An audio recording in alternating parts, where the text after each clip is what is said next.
Ito ang magkapatid na nakatira sa pinagtagpi-tagping bahay. Hirap ang kanilang buhay. Tanging tumutulong sa kanyang ina ay ang kanilang kuya na si Johnny. Siya daw ay nag-aaral at ang tanging pangarap niya sa kanyang mga kapatid at sa kanyang ina ay mapagawan sila ng bahay at magkaroon ng sariling lupa. Sa araw na lumilipas ay hindi sinasayang ni Johnny. Pinapaghati niya ito, ang pag-aaral at pagtatrabaho para makatulong sa kanyang ina sa gastusin sa bahay at sa pagkain. Dahil hirap na ang kanyang ina sa pagbubuhay sa kanila. Ang kanilang ama kasi ay sumakabilang buhay na. Walang ibang makatuwang sa buhay ang kanyang ina kung hindi si Johnny. Mga kababayan, narito po ang kwento ng kanilang buhay.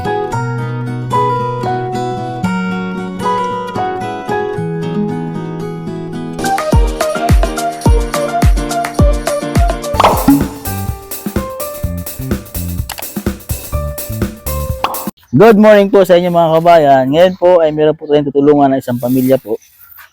So maraming salamat po sa ating sponsor na si Ma'am Ying and Ate Ying ng Los Angeles, California. At kay Ma'am Leonora MC po. At sa Bulusan Sister po kay Ma'am Pasito and Lisa Endilia. Maraming salamat po sa inyo.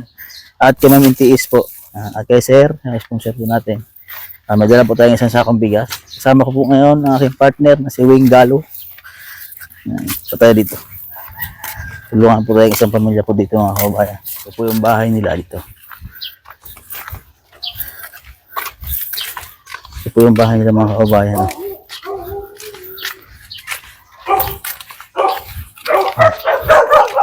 Yung mga aso. Meron silang alagang aso mga kababayan. Ito po sila. Magkakapatid. Ano po? Pwede papasok ko? Ito yung magkakapatid oh. Ay, ito dalawa, kapatid niya ito ang dalawa? Pugi na isa eh oh. Amerikano, parang Amerikanuhin ka ah. Ha? Ito si Kuya. Ito yung magkapatid natin, tutulungan niya mga kababayan. Pwede palagay ako dito? Ang gagawa mo? Nagano po ng gulay. Ayun ang ulam nyo ngayon. Meron na kayo sinaing? Ha? Wala pa po. May bigas ba kayo? Ha? Mayroon po konti. Kunti na lang bigas nyo. Opo. Ha? Yan na lang bigas nyo? Sabi ako, yan na lang. Kasi pa ito. Ito, ganyan. Ha? Ilang saing na lang to. Ito na lang bigas nyo ngayon. Ito, hindi natin abutin ng hapon. Ano ang pangalan mo? Johnny po. Ikaw si Johnny. Ilang taong ka na? 15 po. 15 years old ka na. Ikaw ba yung nag-aaral? Opo. Anong grade mo na? Grade 6. Grade 6 ka na. Ito ang kapatid mo, nag-aaral ito. Hindi po. Tumigil. Bakit tumigil yung kapatid mo? Ayaw na po mag-aral. Ayaw na mag-aaral. Siya yung nagpaparikit. Nagpapa ano ng ano oh. Itulong sa kuya niya. Anong luto yan dyan eh? Ginataan po. Ay, ginataan. Ang papa niya, nasaan? Papa niya? Patay na po. Wala na ang papa niya. Ano nangyari sa papa mo? Kasakit. Kasakit. Kailan lang namatay papa mo? Tagal na po yan. Tagal na. May ilang taon na? Wala. Hindi mo alam. Ilang taon ka lang naman sa palagay mo? Bata ka pa? Mga 12 ho. 12, ilang taon ka lang? Dito, 3 taon lang nakalipas. Sino ang naghahanap buhay sa inyo dito? Nanay ko po. Minsan po, tumutulong ako. Nagtatrabaho ka na rin, tumutulong ka sa mama mo. Ano yung ginagawa mo sa pagtutulong ka mama mo? Naano ako paggapak. Pinapagsabay mo yung pag-aaral at pagtrabaho mo? Opo. Bali, ano yung ginagawa mo? Nag-a-absent ka sa school? Opo. Para makatulong lang kay mama mo? Opo. Magkano naman kinikita mo dun sa pagkakapak mo? Tuwing pong pagpapainan. Pagpapainan. Hindi arawan, hindi arawan. Hindi po araw. Bakit naisipan mong tumulong sa mama mo? Naawa po ako sa magulang ko. Nawa ka sa mama mo. Opo. Ilan ba kayo magkakapatid dyan? 5 po. 5 kayo magkakapatid. Si mama nyo na lang ang naghahanap buhay sa inyo. Opo. Abisin ka lang para makapasok sa trabaho mo. Opo. Ilang beses ka lang nakakapasok sa school? 2 araw po. Mga 2 araw. Tapos yung 3 araw, pagtatrabaho mo yun. Mm. Ito yung mga kapatid mo. Ito, kumain na kayo? Umagahan? Nagkape na kayo? Ha? Nagkape na kayo dyan eh? Opo, hindi pa. Hindi ka pa nakakape. Ano ba ang pangarap ni Johnny? Ha? Gusto ko pong tulungan si mama. Gusto mong tulungan? Anong gusto mong maging? Pag ikay, ano ba? Tatrabaho po. Gusto mong magtrabaho? Ano ba ang pangarap mo na trabaho? Anong gusto mong trabaho? Kung sakali makapagtapos ka ng pag-aaral.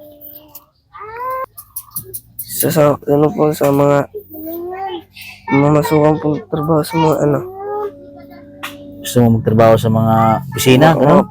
Pabrika po ng mga sabunan. Ay, gusto mo yun? Ganun ang pangarap mo? Ha? Opo. Sa mga company, may mga pwede makapag-abroad. Gusto lang gawin yung pangarap mo.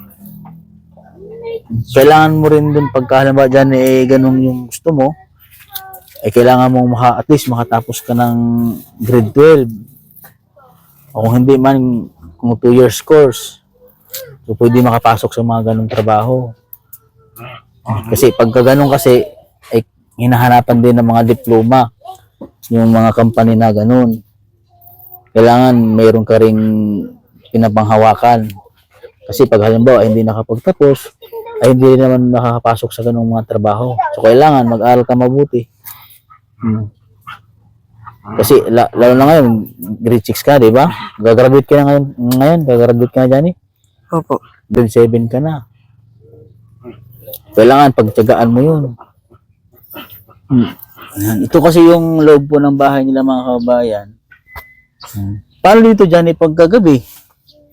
Ha? Naharangan lang po. Hinaharangan. Mm. Kasi yung bahay po nila mga kabayan ay tagpi-tagpi lang po na sako. Ayun o. Malamig dito pagkagabi. Opo. Ha? Opo. Anong pangalan nito? Ang kapatid mo? Si Ere po. Oo. Si Undo. Si Undo. Ilang taong ka na, Undo? Ha? John Ray at saka Rose. John Ray. Ikaw si Rose. Si Aliana po. Aliana. Ilang taong ka na, John Ray? Ha? Ilang taon na siya? 9. 9 ka na? Ito? 4. 9 at 4. Hindi ito nag-aaral? Hindi po. Bakit di nag-aaral? Hindi po kaya kami pag-aralin ng mama ko. Hindi kaya pagsabay-sabayin. Hindi pa kaya pag-sabay-sabay. Ito kasi kapatid mo, hindi ba siya nakapag-aaral kahit kinder? Hindi po. Hindi nakapag-aaral. Nakaawa naman ano. So ikaw yung baling pinaaral lang muna ng para makatulong sa kanila. Opo. Anong pangarap mo, Pugi? Anong gusto mo maging? Gusto mo maging police, teacher? Oh, pangarap pa naman siya. Baling ikaw makapagtapos dyan ano ang pangarap mo sa mga kapatid mo at sa mama mo? Ang gusto ko po sila mama ay bilan ng bahay. Gusto mo magkaroon kayo ng bahay? Karoon ng sariling lupa? Opo. Pag halimbawa umuulan dito, yan may tanong ko lang, pag umuulan dito, Dami pong tulo. dito sa bubong ng bahay nyo, Opo. saan kayo, kayo ba lumilipat pag umuulan? Hindi po. Saan lang kayo nagsisiksikan dito? Pag umulan po, doon po kami sa labas. Sa labas kayo? Diyan po sa may Bakit saan ba hindi tumutulo dito sa bahay nyo? Diyan po sa may Ay dito lang hindi tumutulo, sa kabila na yan. Opo. Dahil mayroong tulda. Ay itong sa side nito, walang tulda. Wala po. Yero po yan ang pinag-ano lang. Hindi po yung pinakong yero. Ay, pinatong lang. Oo. Matagal na kayo nakatira dito. Opo. Hmm. Paano pag halimbawa dyan ay katulad niyo, ito na lang ang bigas niyo, ilang saingan na lang ito.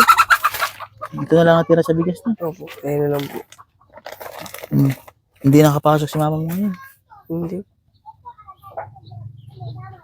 Asan si mama mo? Hindi po sa labas. Pwede pong patawag. Ito po kasi yung mama po nila mga kabayan. Ano pong pangalan niyo, Nay? Gloria. Gloria. Ang ganda po ng pangalan niyo ah. Gloria Espina. Espina. Ilang taon na po kayo? 38. 38 lang po kayo. So, kamusta naman po kayo dito, Nay? Ay, mabuti naman. Wala na po pala kayong asawa, Nay. Ano po yung nangyari pala sa asawa niyo, Nay? Yung ulcer namin, bitoka. Ulcer sa bituka. Yun po yung kinamatay niya. Na dumo ng luwas siya, dugo. Opo. Dinala namin sa hospital. Opo. Wala. Kayo po, bali ang ilang hindi po talaga naagapan yung na... Kailan lang po siya namatay, Kasi Nay? walang pera pandoktor eh. Opo. Walang pera. Hindi po naagapan ng doktor, Nay. Kinaikwento po sa akin ni Johnny, siya po daw ay tumutulong na sa inyo para makatulong para sa pagkain niyo. Sinabay ko nga ako na lang maghirap. Minsan nga magkasakit ako sa tubo. Opo. Natigil ako magapak. Hindi po kayo tumitigil. Murang edad niya, tumutulong po sa inyo. Kasi Tuwing Sabado, balik ko eh, tatandaan lang, kulang pa nga sa budget. 300 po yung isang linggo. Paano niyo po pinapagkasya yun, Nay? Hindi na nga ba kasi, hindi makabili kami ng ulam. Hindi na po nag-uulam, guray po ang... Lagi na lang gulay. Hindi na, Minsan, ano na, ang ulam po yung asin. hindi na po kayo nakakatikim ng mga, Hindi. mga karne, mga... Hindi kami nakatikim dito. Mahirap eh. Yung pangarap po ni Johnny para sa inyo ay magkaroon po daw kayo ng bahay at lupa. Lagi pong pangarap ni Johnny para sa inyo. Ganun, matay sa baba yung asawa. Diyan po namatay yung asawa niya. Dito kami iniwan. So si Johnny po ay gagraduate na po ngayon. So may pangarap mo siya, gusto niya po makapagtapos sa pag-aaral, makatrabaho daw sa mga kumpanya. So sabi ko nga po sa kanya, kailangan niya at least makatapos siya ng grade 12. Kasi kailangan din naman doon pag mga ganong trabaho ay mayroong diploma din. At least graduate po ng grade 12. Na mayroon siyang ipakita na siya po ay nakapagtapos ng ganon. Kayo po ay kumain na po ngayon, ay. Hindi pa kami nagsahin, wala kaming bigas eh. Ito na lang nga po ang bigas. Isang saing na lang po na yun. Ito nga kagabi, ito gapon ng hurnal. Hurnal siya kaya pala gapon. Si Johnny nagtrabaho kagahapon, Johnny. Para makabili kami ng ulam. Saan siya nagtrabaho kahapon? Doon sa sinabi ko kay Angelo sa baba. Kasama yung dalawa dito. Nagtrabaho kahapon, Johnny. Magkano kinita mo? 175. 175 lang. Ano nabili yung ulam? Itlog. Yun ang aking anak, nangumpay, makabili ng sabon. Ito yung isang anak nyo. Yung itong tumbay. Ang ginagawa naman nito, nangungumpay, nangunguha ng mga pagkain. 50 pesos. Pambili-bili ng sabon, tsaka itlog pang ulam. Buti po yung mga anak niyo po ay tumutulong na sa inyo. Ano, kahit pa paano, ano? Ako nga, na minsan may makasakit ako eh. Paano po pag halimbawa ay ganun nga ang nangyari sa inyo? Pag may sakit po kayo, si Johnny yung Siya. gumagawa ng paraan sa pagkain araw-araw. Kawawa nga yung anak ko. Hindi naman ganito lawas ko eh, no? Uy, pasawa ko. Ngayon lang ako nagka-problema kasi ang anak ko.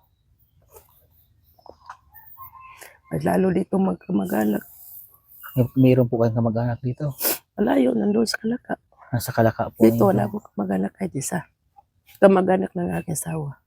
Matay. Ang inyong mga anak po ay mga magaganda at pugi. Ito parang Wag ang Amerikano. Maputi. Ito ang kamukha sa ama. Ito ang kamukha.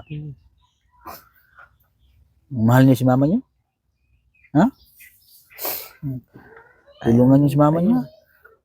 Aral kayo, ito di pala, hindi na pa nag-aaral. Hindi pa.